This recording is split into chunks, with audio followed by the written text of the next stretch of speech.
Bonjour à tous, c'est Jean-Luc Roux sur sa chaîne YouTube. Aujourd'hui, nous allons parler de spatial avec Aiko qui lève 3,5 millions pour booster l'intelligence artificielle en orbite. L'intelligence artificielle vient aussi bousculer les opérations spatiales. La start-up italienne Aiko développe depuis son antenne toulousaine des logiciels d'intelligence artificielle pour gérer à terme, sans intervention humaine, les manœuvres des satellites pour éviter une collision avec des débris. La société vient d'annoncer une levée de 3,5 millions d'euros avec un doublement de ses effectifs, notamment en France. SpaceX réalise une manœuvre toutes les 11 minutes pour éviter la collision d'un débris avec sa constellation Starlink. Les chiffres ont de quoi donner le vertige. Pour éviter des collisions en orbite avec d'autres satellites ou des débris, les satellites Starlink de SpaceX ont annoncé cet été avoir réalisé 50 000 manœuvres en l'espace de 6 mois, soit une toutes les 11 minutes.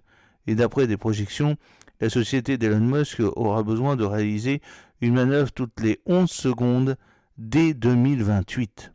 La faute à un encombrement de plus en plus dramatique de l'espace, en particulier dans l'orbite basse utilisée pour développer l'Internet haut débit par satellite. Elon Musk veut à lui seul créer une constellation de 12 000 satellites. L'intelligence artificielle pour éviter en urgence les débris.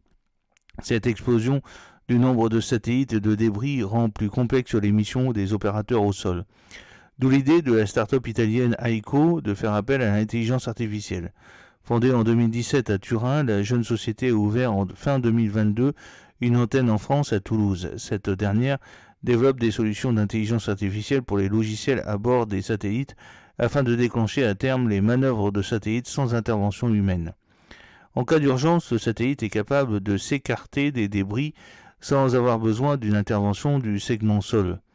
Ce type de manœuvre autonome peut être utile aussi dans le secteur de la défense pour éviter un rapprochement inamical d'un objet à proximité de nos satellites, décrit Aurélie Baker, responsable de la nouvelle entité d'Aiko en France. La start-up va aussi démarrer à Toulouse une thèse avec l'ISAE Supaéro sur la désorbitation autonome des satellites en fin de vie afin d'éviter qu'ils ne deviennent des débris encombrants de l'espace. Aiko, qui n'a pour le moment pas de concurrence sur ce créneau, croit à l'avenir de la maintenance prédictive des satellites grâce à l'intelligence artificielle. L'analyse des données de télémétrie permet de détecter des signaux faibles qui ne sont pas visibles de façon naturelle pour les opérateurs.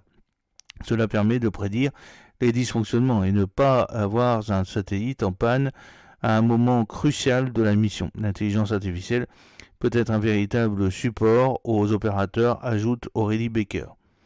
Doublement des effectifs à Toulouse, 7 ans après sa création, la société passe un nouveau cap en annonçant un tour de table de 3,5 millions d'euros auprès de deux fonds, Deep Blue Ventures et Primo Ventures. Aiko est en quête d'investisseurs supplémentaires pour atteindre une augmentation de capital de 5 millions d'euros. La start-up compte passer de 40 à 70 salariés en Europe. L'antenne française, qui compte aujourd'hui 5 collaborateurs, devrait recruter 7 personnes cette année. Le bureau toulousain mène notamment une étude pour le CNES sur la sécurisation des manœuvres autonomes en orbite et l'évitement d'une cyberattaque des logiciels d'intelligence artificielle embarqués à bord des satellites.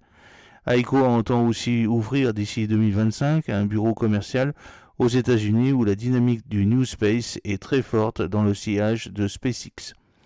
J'espère que cette petite vidéo vous a plu. N'oubliez pas de cliquer sur le pouce pour la promouvoir, de vous abonner si ce n'est pas encore fait et de partager cette vidéo sur vos réseaux sociaux. A très bientôt, fidèlement, Jean-Luc O.